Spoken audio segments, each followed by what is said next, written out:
வணக்கம் and welcome to delight cinemas. இந்த வீடியோவில் பார்த்தீங்கன்னா தமிழ் சினிமாவின் தற்போதைய நிலை பற்றி தான் நம்ம டிஸ்கஸ் பண்ண போகிறோம். ஆக்சுவலாக இப்போ சினிமாவே ஐசியூ வார்டில் தான் இருக்குது. அதுலேயும் குறிப்பாக தமிழ் சினிமாவுடைய நிலைமை ரொம்பவே மோசமாக இருக்குது அப்படின்னு தான் சொல்லணும். ஸோ இந்த ஒரு ஃபேஸ் சினிமா ரசிகர்களுக்கு ரொம்பவே டல்லான ஒரு ஃபேஸாக அமைஞ்சிருக்கு. கடைசியாக தேட்டருக்கு போய் இத்தனை வாரம் ஆகுது, சீக்கிரம் அடுத்தடுத்து படங்களை ரிலீஸ் பண்ணுங்கள், எப்படா எலெக்ஷன் முடியும் அப்படின்னு சொல்லி ஃபேன்ஸ் சோஷியல் மீடியாவில் எப்படிலாம் எக்ஸ்பிரஸ் பண்ண முடியுமோ மீம் கிரியேட் பண்ணி, ட்வீட் பண்ணி, கமெண்ட் பண்ணி பயங்கரமாக எக்ஸ்பிரஸ் பண்ணிட்டு தான் இருக்காங்க. ஸோ தமிழ் சினிமாவை எடுத்துக்கிட்டோம் அப்படின்னா 2024 ஸ்டார்ட் ஆகி இப்போ வரைக்கும் நீங்கள் பார்த்தீங்கன்னா தமிழ் சினிமா ஒரு பிளாக் பஸ்டர் ஹிட் அந்த மாதிரி எந்த ஒரு படமுமே கொடுக்கல. இந்த வருஷம் ஸ்டார்டிங் ஜனவரி மந்த் எடுத்துக்கிட்டோம் அப்படின்னா பொங்கல் ஃபெஸ்டிவல் ஒரு பெரிய ஃபெஸ்டிவல். பொதுவாகவே பொங்கல், தீபாவளி இந்த மாதிரியான ஃபெஸ்டிவல் டைமில் பார்த்தீங்கன்னா பெரிய பெரிய ஸ்டார்ஸோடைய படங்கள் ரிலீஸ் ஆகும்.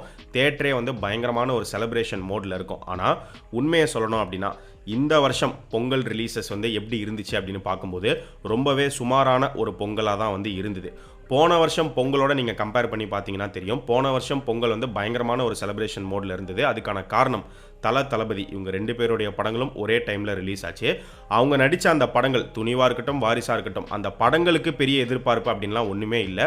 ரொம்ப நார்மலான ஒரு எதிர்பார்ப்பு தான் இருந்தது. ப்ளஸ் படங்களுமே ஒரு சுமாரான படங்கள் தான். ஆனால் இவங்க ரெண்டு பேருக்கு இருக்கக்கூடிய ஒரு மிகப்பெரிய ஃபேன் பேஸாக இருக்கட்டும், ப்ளஸ் ரொம்ப வருஷத்துக்கு அப்புறமா இவங்க ரெண்டு பேருடைய படம் ஒரே நாளில் கிளாஷ் ஆகுது, அதுவும் பொங்கல் அன்னைக்கு வருது அப்படிங்கும் போது பயங்கரமான ஒரு செலிப்ரேஷன் போன வருஷம் இருந்தது. அதில் நிறைய அட்டகாசலாமும் இருந்தது, அது வேற. பட் இந்த வருஷம் பொங்கல் ஒரு டல்லான ஒரு பொங்கலாக தான் அமைஞ்சிருந்தது. அதை தாண்டி இந்த வருஷம் பொங்கலுக்கு ரிலீஸ் ஆன படங்கள் எதுவுமே அந்த அளவுக்கு சரியாகவும் போகல அப்படின்னா அப்போ தேட்டருக்கு ஆளுங்களே வரலையா ப்ரோ அப்படின்னு கேட்டிங்கன்னா அப்படி கிடையாது. ரிலீஸ் ஆன படங்கள் எல்லாமே ஓரளவுக்கு ஓடிச்சு. நான் சொல்கிறது எதுவுமே பயங்கரமாக ஓடலை. ஒரு படம் தேட்டரில் பயங்கரமாக ஓடுது அப்படின்னா கண்டிப்பாக அதை எல்லாராலுமே ஃபீல் பண்ண முடியும். ஸோ அந்த மாதிரி இந்த வருஷம் பொங்கல் ரிலீசஸ் எதுவுமே அமையல. சரி, பொங்கலுக்கு அடுத்து ரிலீஸ் ஆன படங்களும் இது வரைக்குமே தமிழ் சினிமாவில் பார்த்தீங்கன்னா பெருசாக எந்த ஒரு படமும் பயங்கரமாக ஓடலை. இதுக்கான காரணம் என்ன அப்படின்னு பார்த்தீங்கன்னா, இது வரைக்கும் ரிலீஸ் ஆன தமிழ் படங்களுடைய எண்ணிக்கை எடுத்துக்கிட்டிங்கன்னா ரொம்பவே கம்மி தான். நிறைய படங்கள்லாம் ரிலீஸ் ஆகலை. இதுக்கு அடுத்து தான் ரிலீஸ் ஆக போகுது. இந்த வருஷத்தோடைய செகண்ட் ஹாஃபில் பார்த்தீங்கன்னா நிறைய ரிலீசஸாக நம்மளால் பார்க்க முடியும். அதுவும் குறிப்பாக எலெக்ஷன் முடிஞ்சதுக்கு அப்புறமா பேக் டு பேக் ரிலீசஸ் காத்துக்கிட்டு இருக்கு. சொல்ல முடியாது, கிளாஷ் கூட நடக்கிறதுக்கு வாய்ப்புகள் இருக்கு. ஸோ இப்போ வரைக்கும் கம்மியான படங்கள் தான் ரிலீஸ் ஆயிருக்கு. இது ஒரு காரணம். இன்னொரு காரணம், இது வரைக்கும் வந்த தமிழ் படங்கள்ல எதுவுமே அந்த அளவுக்கு ஸ்ட்ராங்கான படங்களா அமையல, ஒரு 1-2 படத்தை தவிர. ஸோ இதனால இப்போ தமிழ் சினிமா ரொம்பவே டல் அடிக்குது. ஸோ ஜனவரி மாசமாவது பார்த்தீங்கன்னா ஓரளவுக்கு தேட்டருக்கு கூட்டம் போச்சு. ஆனால் பிப்ரவரி மாசமா இருக்கட்டும், இப்போ இந்த மார்ச் மாசமா இருக்கட்டும், 2 மாசமுமே ரொம்ப ஒஸ்டா போயிட்டு இருக்கு. பிப்ரவரி எண்டில் இருந்து March starting, March first 2 weeks வரைக்கும் பார்த்தீங்கன்னா தேட்டருக்கு கூட்டம் போச்சு. அதுவும் யாரால அப்படின்னா தமிழ் சினிமாவால கிடையாது, மலையாளம் சினிமாவால. ஸோ மஞ்சுமெல் பாய்ஸ் பிப்ரவரி எண்டில் ரிலீஸ் ஆச்சு. ரிலீஸ் ஆகி தமிழ்நாட்டில் நல்ல ஒரு ரெஸ்பான்ஸ் அந்த படத்துக்கு கிடச்சி. சரி, இந்த படத்தில் அப்படி என்ன தான் இருக்குது, எல்லாருமே எந்த பக்கம் திரும்பினாலும் மஞ்சுமெல் பாய்ஸ்னு சொல்லிட்டே இருக்காங்களே அப்படின்னு சொல்லி நிறைய பேர் தேட்டருக்கு போய் இந்த படம் பார்த்தாங்க. So Manjummel boys world wide collection பார்த்தீங்கன்னா 200 கோடி தாண்டிடுச்சு. தமிழ்நாட்டில் மட்டும் 50 கோடி ரூபா கலெக்ட் பண்ணியிருக்கு. இது வரைக்கும் இப்படி ஒரு மலையாள படம் தமிழ்நாட்டில் ரிலீஸ் ஆகி 50 கோடி கலெக்ட் பண்ணதே கிடையாது. இதுதான் முதல் தடவை. மஞ்சுமெல் பாய்ஸ் படம் தமிழ்நாட்டில் இவ்வளோ பெருசாக ஓடினதுக்கு பின்னாடி ஒரு சில காரணங்கள் இருக்குது. ஸோ குணா படத்தோடைய ரெஃபரன்ஸ் ஹெவியாகவே இந்த படத்தில் இருந்துச்சு. அதை தாண்டி இந்த படத்தோடைய கதைக்கிழமை நம்ம தமிழ்நாட்டில் கொடைக்கானலில் குணா கேவல நடக்கிற மாதிரி காட்டுறதுனால ரொம்பவே கனெக்டடாக இருந்துச்சு. அண்ட் தமிழ் ஆக்டர்ஸும் இந்த படத்தில் நடிச்சிருந்தாங்க. தமிழ் பேசுகிற மாதிரி டயலாக்ஸும் நிறையவே இருந்தது. ஸோ இந்த கனெக்டிவிட்டினால தான் இந்த மஞ்சுமெல் பாய்ஸ் பார்த்தீங்கன்னா இவ்வளோ பயங்கரமாக தமிழ்நாட்டில் ஓடி இருக்கு. இப்போ என்னதான் சினிமா டல்லாக இருந்தாலும் மலையாளம் இண்டஸ்ட்ரி ஒரு தனி எக்ஸப்ஷன் அப்படின்னு தான் சொல்லணும். ஏன்னா பிப்ரவரி மந்த் பார்த்தீங்கன்னா பேக் டு பேக் அவங்க 3 பிளாக் பஸ்டர் ஃபிலிம்ஸ் கொடுத்துருக்காங்க. 3மே வித்தியாசமான டிஃப்ரெண்ட் ஜானர் ஃபிலிம்ஸ். பிரம்மயுகமாக இருக்கட்டும், பிரேமலுவாக இருக்கட்டும், மஞ்சுமெல் பாய்ஸாக இருக்கட்டும். மஞ்சுமெல் பாய்ஸ் தான் மலையாளத்தில் ஃபர்ஸ்ட் 200 கோடி அடித்த படம். பிரேமலு பார்த்தீங்கன்னா வேர்ல்டு வைட் கலெக்ஷன் 125 கோடி அப்படின்னு சொல்லப்படுது. பிரேமலு படத்தை தெலுங்குலையும் டப் பண்ணாங்க, தமிழ்லையும் டப் பண்ணி ரிலீஸ் பண்ணாங்க. தமிழ் டப்பிங்கில் பிரேமலு படம் இங்கே தமிழ்நாட்டில் பார்த்தீங்கன்னா 5 கோடி ரூபா கலெக்ட் பண்ணியிருக்கு. தெலுங்கு வெர்ஷன் 15 கோடி ரூபா கலெக்ட் பண்ணியிருக்கு. பிரம்மயுகம் படம் எடுத்துக்கிட்டோம் அப்படின்னா வேர்ல்டு வைட் கலெக்ஷன் 100 கோடி ரூபாய் டச் பண்ணலை அப்படின்னாலுமே ஒரு 85 crores கிட்ட டச் பண்ணியிருக்கு. ஸோ 3 படங்களும் பிளாக் பஸ்டர் ஹிட் படங்களாக அவங்களுக்கு அமைஞ்சிருக்கு. இப்போ அதை தாண்டி அடுத்தடுத்து பார்த்தீங்கன்னா மலையாளம் இண்டஸ்ட்ரி படங்கள் இறக்கிட்டே தான் இருக்காங்க. இப்போ பிருத்திவிராஜ் நடிச்சிருக்கிற ஆடு ஜீவிதம் கோட் லைஃப் படம் ரிலீஸ் ஆக போகுது. அடுத்த மாதம் பார்த்தீங்கன்னா ஏப்ரல் 11ஆம் தேதி ஃபகத் ஃபாசில் நடிச்சிருக்கிற ஆவேஷம், அதுக்கப்புறமா வருஷங்களுக்கு சேஷம், ஜெய் கணேஷ் அப்படின்னு சொல்லி 3 படங்கள் ரிலீஸ் ஆகுது.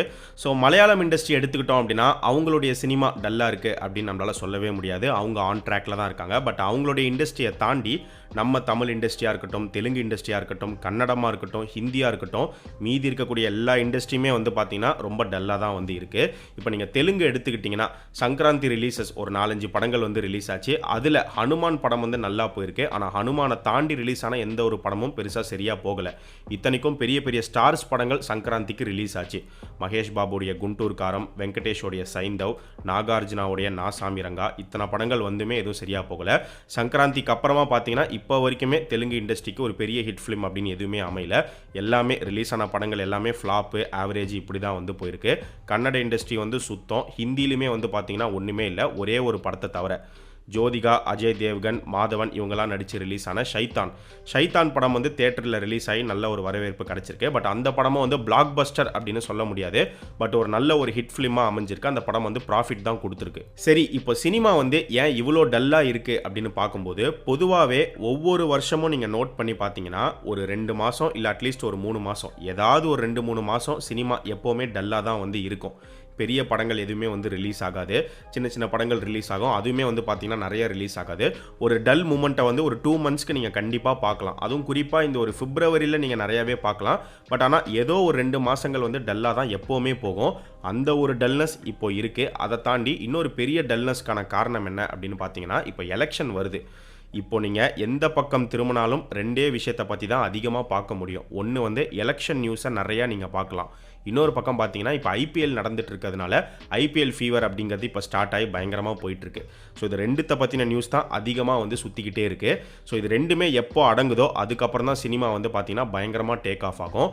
இப்போ நடக்க போகிற எலெக்ஷன் வந்து 7 ஃபேஸாக கண்டக்ட் பண்ண போகிறாங்க. ஸோ ஏப்ரல் 19 ஸ்டார்ட் ஆகி ஜூன் 1 வரைக்கும் எலெக்ஷன் அப்படிங்கிறது நடக்குது. ஸோ ஜூன் 4 ரிசல்ட் அனௌன்ஸ் பண்ணுவோம் அப்படின்னுமே சொல்லியிருக்காங்க. ஏப்ரல் 19 தமிழ்நாட்டில் எலெக்ஷன் நடந்து முடிஞ்சிடும். ஆந்திரா எடுத்துக்கிட்டோம் அப்படின்னா மே 13 தான் அங்கே எலெக்ஷன் அப்படிங்கிறது நடக்குது.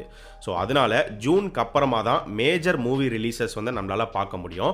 அதுக்குன்னு ஏப்ரல் மாதம் மே மாதம்லாம் மூவியே ரிலீஸ் ஆகாதா அப்படின்னு கேட்டிங்கன்னா அப்படி கிடையாது. இப்போ பேன் இண்டியா அப்படிங்கிற ஒரு விஷயம் வந்து பெரிய ட்ரெண்டாக போயிட்டு இருக்கு. பெரிய பட்ஜெட் படங்கள், பெரிய ஹீரோஸோடைய படங்கள், நிறைய படங்கள் நீங்கள் பார்த்தீங்கன்னா பேன் இண்டியாவை ஃபோக்கஸ் பண்ணி தான் இப்போ படங்களே எடுத்துக்கிட்டு இருக்காங்க. பேன் இண்டியாவை ரிலீஸ் பண்ணணும் அப்படின்னு சொல்லி தான் வந்து வெயிட் பண்ணிட்டு இருக்காங்க. ஸோ அப்படி எனக்கு பேன் இண்டியா ரிலீஸ் தான் வேணும் அப்படின்னு நினைக்கிற படங்கள் வந்து ஜூன் வரைக்கும் வராது. ஜூனுக்கு அப்புறம் தான் ரிலீஸ் ஆகும். எனக்கு பேன் இண்டியா ரிலீஸ்லாம் தேவையில்லை, என் படம் என் ஸ்டேட்டில் ஓடினா போதும் அப்படின்னு நினைக்கிற படங்கள் வந்து எப்போ வேணாலுமே ரிலீஸ் ஆகலாம். ஸோ அந்த மாதிரி படங்கள் பார்த்தீங்கன்னா ஏப்ரல் மேல வந்து ரிலீஸ் ஆகும். இது இல்லாமல் இன்னொரு செட் ஆஃப் மூவிஸ் இருக்குது. அது என்ன அப்படின்னு பார்த்தீங்கன்னா, இப்போ ஃபார் எக்ஸாம்பிள் நம்ம தமிழ் சினிமாவே எடுத்துப்போமே, ஒரு சில படங்கள் இருக்கும் எங்களுக்கு வந்து பேன் இண்டியா ரிலீஸ் தேவையில்லை, பட் எங்கள் படங்கள் தமிழ்நாட்டை தாண்டி கேரளா, ஆந்திரா, கர்நாடகா, சவுத்தில் வந்து ஓடணும் அப்படின்னு எதிர்பார்ப்பாங்க. ஸோ அந்த மாதிரி இருக்கிற சில படங்கள் வந்து பார்த்தீங்கன்னா ஜூனுக்கு முன்னாடி ரிலீஸ் ஆகிறதுக்கும் வாய்ப்புகள் இருக்குது. அந்த வகையில் தமிழ் சினிமாவை பொறுத்த வரைக்கும் அடுத்து ரிலீஸ்க்கு தயாராகிட்டு இருக்கிற பெரிய படங்கள் என்ன அப்படின்னு பார்த்தீங்கன்னா, ஏன்னா இப்போ நிறைய பெரிய ஹீரோடைய படங்கள் வந்து ஷூட்டிங் போயிட்டு இருக்கு, இல்லை போஸ்ட் ப்ரொடக்ஷனில் இருக்குது, கம்ப்ளீட் ஆகலை. ஒரு சில படங்கள் இருக்குது. என்ன படங்கள் அப்படின்னு பார்க்கும்போது, சியான் விக்ரமுடைய தங்கலான் ஏற்கனவே முடிச்சு வச்சுட்டாங்க. ஆனால் தங்கலான் மூவி டீம் வந்து இந்த படத்தை வந்து பேன் இண்டியனாக தான் ஃபோக்கஸ் பண்ணி எடுத்திருக்காங்க. அதனால தங்கலான் வந்து ஜூனுக்கு முன்னாடி வரது ஒரு பெரிய டவுட் தான். ஜூனுக்கு அப்புறம் தான் வரும் அப்படின்னு சொல்லப்படுது. தங்கலானை தாண்டி அடுத்து பார்த்தோம் அப்படின்னா உலகநாயகன் கமல்ஹாசன் நடித்து முடிச்சிருக்கிற இந்தியன் 2 படத்தை பொறுத்த வரைக்கும் அவங்களுமே பேன் இண்டியாவை தான் ஃபோக்கஸ் பண்ணுறாங்க. பட் இப்போ என்ன நியூஸ் வருது அப்படின்னா, இந்தியன் 2 வந்து ஜூன் வரைக்கும் போகாது, மே மாதமே வந்துடும் அப்படின்னு சொல்கிறாங்க. மே 13 ஆந்திராவில் எலெக்ஷன் நடந்து முடிஞ்சிடும். ஸோ ஆந்திராவில் முடிஞ்ச உடனே இங்கே இந்தியன் 2 வந்து ரிலீஸ் பண்ணிடுவாங்க. சவுத்தை தான் வந்து டார்கெட் பண்ணுறாங்க அப்படின்னு சொல்லப்படுது. அதே மாதிரி தான் ஆக்டர் தனுஷ் நடித்து முடிச்சிருக்கிற அவருடைய 50வது படமான ராயன் மூவி டீமை பொறுத்த வரைக்கும் ராயன் வந்து தமிழ், தெலுங்கு, ஹிந்தியை ஃபோக்கஸ் பண்ணி தான் வந்து எடுத்திருக்காங்க. போஸ்டர்ஸே வந்து ரிலீஸ் பண்ணியிருந்தாங்க. பட் இப்போ வர நியூஸ் பார்த்தீங்கன்னா ராயன் கூட வந்து ஜூன் வரைக்கும்லாம் வெயிட் பண்ண மாட்டாங்க, மே மந்தே வந்துருவாங்க. ஸோ ஒன்ஸ் ஆந்திராவில் எலெக்ஷன் நடந்து முடிஞ்சதுக்கு அப்புறமா அவங்களுமே வந்து கம்ப்ளீட்டாக சவுத்தை டார்கெட் பண்ணி ரிலீஸ் பண்ணிடுவாங்க அப்படின்னு சொல்லப்படுது. ஸோ மறுபடியும் சினிமா பேக் டு ஃபார்ம் வரத்துக்கு இன்னும் கொஞ்சம் நாட்கள் நம்ம வெயிட் பண்ணி தான் ஆகணும், வேற வழியே கிடையாது. தமிழ் சினிமாவை எங்க அண்ணன் தான் காப்பாற்ற போறாரு அப்படின்னு சொல்லி ஒவ்வொரு நடிகருடைய ஃபேன்ஸுமே வந்து சொல்லிட்டு இருக்காங்க. ஸோ நீங்க என்ன நினைக்கிறீங்க? அடுத்து தமிழ்ல ரிலீஸ் ஆக போற எந்த படம் வந்து தமிழ் சினிமாவை காப்பாற்றும், எந்த படம் மேல உங்களுக்கு ஸ்ட்ராங்கான ஒரு நம்பிக்கை இருக்கு அப்படிங்கிறத மறக்காம இந்த வீடியோவுடைய கமெண்ட் செக்ஷன்ல சொல்லுங்க.